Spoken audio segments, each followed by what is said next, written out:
లవ్లో పడితే ఆకలి వేయదు, నిద్ర పట్టదు, ఇలా ఏవేవో అనేవాళ్ళు.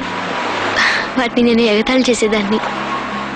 కానీ ఇప్పుడు నాకు అర్థమైంది, అవన్నీ నిజమే. నా పరిస్థితి అంతే. నేను నిన్ను తలుచుకుని ఒక కవిత కూడా రాశాను, వింటావా? ఏంటది? కవిత? మొట్టమొదటిసారిగా నేను నిన్ను చూసినప్పుడు నాలో కలవరం సృష్టించా. నా హృదయంలో ఉన్న చెలికాడ తల్లిని కోల్పోయిన బిడ్డలాగా నీకోసం వెతుక్కున్నాను నేను. ఏదైనా అడ్డుగా ఉంటే చెప్పు, దాన్ని తొలగించుకుంటాను. నీకోసం నా హృదయం పడే.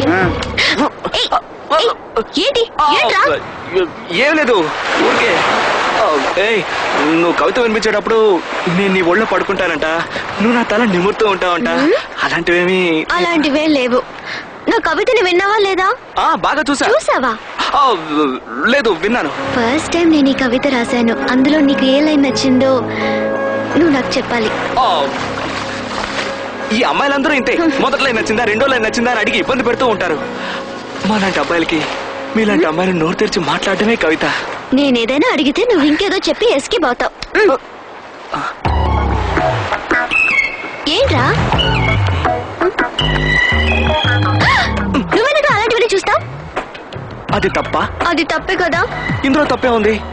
వాడి లవర్ని వాడు ముద్దు పెట్టుకోకుండా ఇంకొక లవర్న ముద్దు పెట్టుకుంటాడు. అయితే కరెక్టే. కరెక్టా? లేదు, తప్పే. కరెక్టా తప్ప? రెండిట్లో ఏదైనా ఒకటి చెప్పు. కరెక్టే, కానీ ఇలాంటి పబ్లిక్ ప్లేస్ లో చేయడం తప్పు. అంటే 4 గోడల మధ్య జరిగితే తప్పు కదా? 4 గోడల మధ్య ఇది జరిగితే మనం దీని గురించి మాట్లాడుకుంటామా? అందుకే తప్పలేదు. అయితే ఓకే, రా ఇంటికి వెళ్దాం. దద్దా. అప్పుడే ఏంటంత తొందర? నువ్వే కదా ఇందాక ఇంటికి వెళ్దాం అన్నావు. రా వెళ్దారా. కమాన్, బావ నీకోసం వెతుకుతూ ఉంటారు. రా.